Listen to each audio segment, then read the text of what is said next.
નમસ્કાર બાળ મિત્રો, ધોરણ 6 વિષય ગુજરાતી. તેમાં તમને મેં પાઠ એટલે કે કથા કાવ્ય છે તે સમજાવી દીધું હતું. તે કથા કાવ્યનું નામ શું છે કે જે રાવણનું મિથ્યાભિમાન. તેના કોણે લખ્યું હતું તો કે છે ગિરધરે. તો આજે આપણે સાધ્યપોથી ચલાવવાની છે. તે સાધ્યપોથીની અંદર પેજ નંબર છે 14 અને 15. તેમાં પહેલો જ વિકલ્પ તમારા બાળ મિત્રો જોવાનો છે. તો આપણે સાધ્યપોથીના સવાલ જવાબ સમજવાના છે અને તમારે આ સાધ્યપોથીની અંદર લખવાનું છે. જેને સાધ્યપોથી ના લાવ્યા હોય તે સાધ્યપોથી લઈ લેજો અને સાધ્યપોથીની અંદર જે કંઈ પણ ચલાવીએ તે તમારે સાધ્યપોથીની અંદર લખવાનું રહેશે. તો જોઈએ બાળ મિત્રો, આપણે કવિતા તો સમજી લીધી કે કથા કાવ્ય કોના પર આધારિત હતી તો કે છે રાવણનું અભિમાન.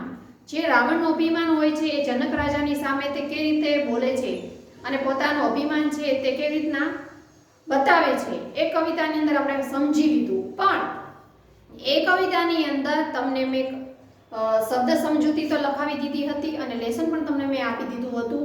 તે તમારે નોટની અંદર કરવાનું રહેશે. પણ આજે આપણે સાધ્યપોથી ચલાવવાની છે. એમાં સાધ્યપોથીની અંદર પ્રશ્ન નંબર 1 છે.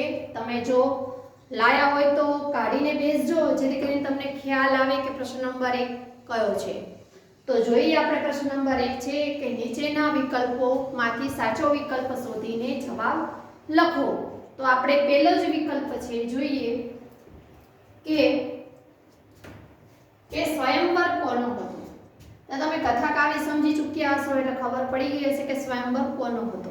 તો જવાબ જોઈએ આપણે કે સ્વયંવર કોનો હતો તો કે છે સીતાનો.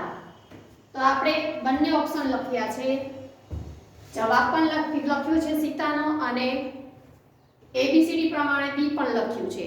તો તમારે તમારી સાધ્યપોથીની અંદર જોવાનું છે કે બી માં શું લખેલું છે તો કે છે સીતાનો. બરાબર. તો જોઈએ આપણે બીજું હવે કે સીતાના સ્વયંવરમાં મૂકેલ ધનુષ્યનું નામ શું હતું. કે સીતાનો સ્વયંવર હતો તે સ્વયંવરની અંદર જે ધનુષ્ય હતું એનું નામ શું હતું તો કે છે ત્રંબક. તો આપણે અહીંયા લખ્યું છે A. તો હવે જોઈએ ત્રીજું કે સીતાના સ્વયંવરમાં મૂકેલું ધનુષ્ય કોનું હતું. નામ તો આપણે જાણી ચૂક્યા કે નામ શું હતું તો કે છે ત્રંબક. પણ એ ધનુષ્ય કોનું હતું તો આપણે કહેવાનું છે શિવનું. તો જવાબ લખ્યો છે અહીંયા શિવનું. ઓપ્શન છે B. ચોથું જોઈએ કે શિવ પાર્વતીની સ્તુતિ કરતા સીતાએ શિવને કેવા કહ્યા છે. તો આપણે કવિતા સમજી ચૂક્યા એટલે ખબર પડી ગઈ. તો જોઈએ આપણે જવાબ કે સંકટ હરણ. શું છે જવાબ તો કે છે સંકટ હરણ. તો અહીંયા લખ્યું છે આપણે C. પાંચમું જોઈએ કે સીતા કોને વરમાળા પહેરાવવાની હતી. તો જવાબ છે ઉત્તર શ્રી રામને એટલે કે છે D. તમે રામાયણ તો જોઈ ચૂક્યા હશો એટલે ખબર તો પડી ગઈ છે કે સીતાજીના લગ્ન એટલે સ્વયંવર કોની સાથે રચાયા હતા તો કે છે શ્રી રામ ભગવાનની સાથે. તો હવે જોઈએ છઠ્ઠું કે રાવણ કયા દેશનો રાજા હતો. તો જવાબ જોઈએ આપણે ઉત્તર કે લંકાનો એટલે કે B. કે રાવણ કયા દેશનો રાજા હતો તો કે છે લંકાનો. તો આપણે જવાબ લખ્યો છે અહીંયા B. હવે જોઈએ સાતમો વિકલ્પ કે રાવણે કયા પર્વતને હલાવી નાખ્યો હતો તો કે છે ઉત્તર કૈલાસને. કયો પર્વત હલાવી નાખ્યો હતો તો કે છે કૈલાસને. એટલે આપણે લખ્યું છે અહીંયા C. હવે આગળ જોઈએ આઠમું કે રાવણનું મન મિથ્યાભિમાન કાવ્યમાં આખરે રાવણ શું થયું. કાવ્યની અંદર રાવણનું આખરે અંત શું આવ્યો તો જવાબ છે તે દબાઈ ગયો. એટલે કે અહીંયા જવાબ લખ્યો છે દબાયો એટલે કે B. અંતે રાવણના હાથથી ધનુષ્ય ઉચકાતું નથી. પછી એ પડી જાય છે અને અંતે શું કરે છે દબાઈ જાય છે. હવે જોઈએ નવમું કે રાવણના ભાઈનું નામ શું હતું. તો જવાબ છે કુંભકર્ણ. સાધ્યપોથીમાં જો છે તમારે D લખવાનું છે. પણ ઓપ્શન આપ્યા છે ABCD. ABCD પ્રમાણે તમારે સામે ચોરસ ખાનું આપેલું છે એમાં તમારે ABCD જ લખવાનું છે. પણ ABCD ની સામે સાચો જવાબ છે એમાં તમારે આમ કરીને ખરું કરવાનું છે. તમને ખ્યાલ આવે કે આ ચાર ઓપ્શનમાંથી આ જવાબ સાચો છે. તો હવે જોઈએ સાધ્યપોથીની અંદર પ્રશ્ન નંબર 2 છે. શું છે કે નીચેના પ્રશ્નના ઉત્તર એક એક વાક્યમાં લખો. તમે તમારી સાદે પોથીની અંદર જોજો પ્રશ્ન નંબર 2 કે નીચેના પ્રશ્નોના ઉત્તર એક એક વાક્યમાં આપો. તો તમે જોઈએ એમાં પ્રશ્ન નંબર 1 કયો છે. તો જોઈએ બાળ મિત્રો આપણે પ્રશ્ન નંબર 1 કે અભિમાની રાવણે રાજા જનકને શું પૂછ્યું. શરૂઆતની કથા કાવ્ય આપણે સમજ્યા, તેની અંદર હેડિંગમાં જ આવ્યું હતું કવિતાની શરૂઆત કરતા કે રાવણ જ્યારે જનક રાજાને પૂછે છે કે તે આજે શું કર્યું છે. તો આપણે જવાબ જોઈએ. જવાબ કે અભિમાની રાવણે રાજા જનકને પૂછ્યું કે તે સીતાના સ્વયંવર માટે કઈ પ્રતિજ્ઞા લીધી છે.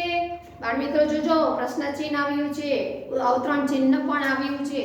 તમારે જ્યારે પણ પ્રશ્નની જવાબ લખવાની શરૂઆત કરો છો ત્યારે કઈ રીતે લખાય છે એ તમારે સમજવાનું છે કે જો કઈ રીતે મેં લખ્યું છે કે અભિમાની રાવણે રાજા જનકને પૂછ્યું, તે આપણે અલ્પ વિરામ આવી ગયું, પછી અવતરણ ચિહ્ન કર્યું છે કે તે સીતાના સ્વયંવર માટે કઈ પ્રતિજ્ઞા લીધી છે. પ્રશ્ન ચિહ્ન અવતરણ અહીંયા પૂરું થયું. હવે જોઈએ પ્રશ્ન નંબર 2. બાળ મિત્રો જે કંઈ લખાવું છે તમારે મોઢે કરવાનું છે. જનક રાજાએ રાવણને ત્રંબક ધનુષ્ય દેખાડીને શું કહ્યું. શું કહે છે કે જનક રાજાએ રાવણને ત્રંબક ધનુષ દેખાડીને શું કહ્યું. તો જવાબ જોઈએ આપણે કે જનક રાજાએ રાવણને ત્રંબક ધનુષ્ય દેખાડીને કહ્યું કે જે આ ધનુષ્યની ચાપ ચડાવશે તેને સીતા વરમાળા પહેરાવશે. કે જે આ ધનુષ્ય છે હાથમાં ઉચકશે અને એ ચાપ ચડાવશે ત્યારે જ આ સીતા વરમાળા એ રાજાને પહેરાવશે. સવાલનો જવાબ બહુ સરસ છે, તમારે ધ્યાનથી સમજવાનો છે. હવે જોઈએ ત્રીજો કે સીતાને શી ચિંતા થઈ કે જ્યારે રાવણ સ્વયંવરમાંથી ઊભા થાય છે, પોતાના ઘરેણા અને વસ્ત્રો સરખા કરીને જ્યારે ધનુષ્ય બાણની બાજુમાં જાય છે ત્યારે સીતાને ચિંતા થાય છે. આપણે કવિતામાં સમજીએ પણ એ ચિંતા કઈ હતી તો જોઈએ આપણે કે રાવણને ધનુષ્ય ઉંચકવા માટે આવતો જોઈને સીતાને રાવણ ધનુષ્ય ઉંચકશે એની ચિંતા થઈ. કદાચ જો રાવણ ધનુષ્ય ઉંચકી લેશે તો મારે શ્રી રામ ભગવાનની સાથે લગ્ન નહીં થાય અને મારે કોની સાથે લગ્ન કરવા પડશે તો કે છે રાવણની સાથે. એટલા માટે એ શું ચિંતા કરે છે કે આ રાવણને ધનુષ્ય ઉંચકવા માટે આવતો જોઈને સીતાને રાવણ ધનુષ્ય ઉંચકશે એની ચિંતા થઈ. હવે જોઈએ જો તો કે રાવણ પોતાના ઓઠ દાંત વડે શા માટે પીસે છે. તમે કવિતા સમજી ચૂક્યા એટલે ખ્યાલ આવી ગયો હશે કે એનાથી ધનુષ્ય બાણ જે છે ઉચકાતું નથી, એટલે એકદમ ક્રોધે ભરાઈ જાય છે અને પછી તે કેવો થઈ જાય છે, લાલચોળ થઈ જાય છે. બરોબર, તો એ દાંત શું કામ પીસે છે તો આપણે જોઈએ જવાબ કે રાવણથી શિવ ધનુષ્ય ખસ્યું નહીં એટલે એના મનમાં સંતાપ થયો. આથી તે ક્રોધથી પોતાના હોઠ દાંત વડે પીસે છે, એકદમ ગુસ્સે થઈ જાય છે, લાલચોળ થઈ જાય છે, પછી તે પોતાના હોઠ છે દાંત વડે પીસી નાખે છે. એટલે પ્રશ્નનો જવાબ આપણે સમજી ચૂક્યા. હવે જોઈએ પાંચમો કે ધનુષ્યની નીચે દબાયેલો રાવણ જનકને કોનો ડર બતાવે છે. કે જ્યારે રાવણ ધનુષ્ય બાણની નીચે દબાઈ જાય છે ત્યારે જનક રાજાને કોનો ડર બતાવે છે એ તમને ખ્યાલ આવી ગયો છે, પણ આપણે જવાબ તો જોવો પડે. તો જોઈએ કે રાવણ જનકને કોનો ડર બતાવે છે. તો જવાબ જોઈએ અહીંયા ઉપર કે ધનુષ્યની નીચે દબાયેલો રાવણ જનકને કુંભકર્ણ, ઇન્દ્રજીત અને રાક્ષસોનો ડર બતાવે છે. કોનો કોનો ડર બતાવે છે જનક રાજાને તો કે છે કુંભકર્ણ, ઇન્દ્રજીત અને રાક્ષસનો ડર બતાવે છે. તો હવે છઠ્ઠું જોઈએ કે રાવણ સાથી જંખવાણમાં પડી ગયો.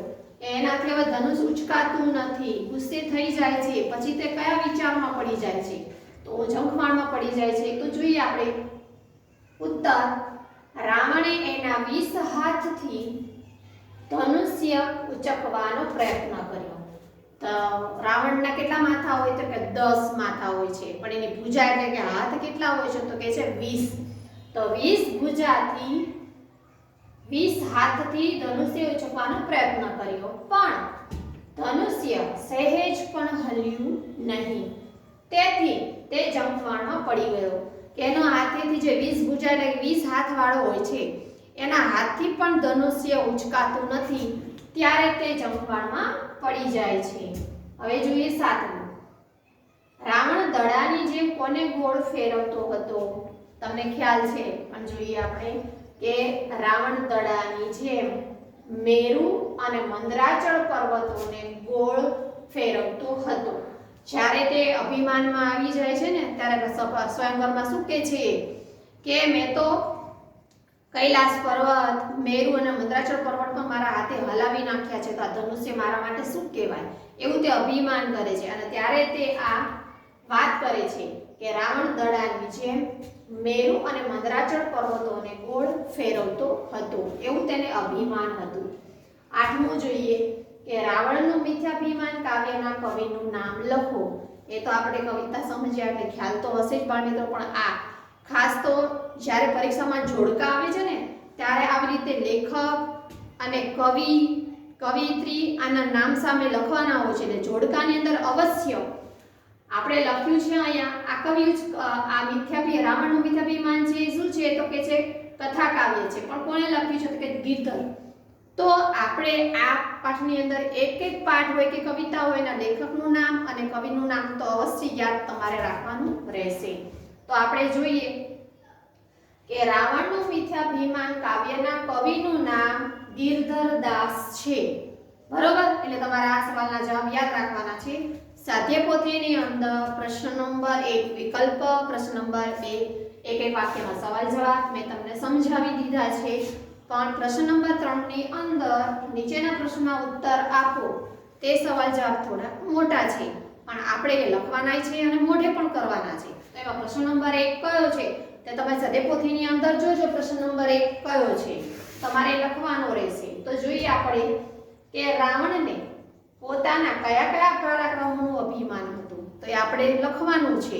તો આપણે જોઈએ એ પ્રશ્નનો જવાબ કે રાવણે કૈલાસ પર્વતને હલાવી નાખ્યો. હારે હારે યાદ રાખજો તમે, આ સાથે સાથે તમે સમજશો અને યાદ રાખશો તો તમને બહુ મજા આવશે. તો જોઈએ આપણે કે રાવણે શું કરે છે કે કૈલાસ પર્વત હોય છે આખો હલાવી નાખ્યો. દેવોને કેદ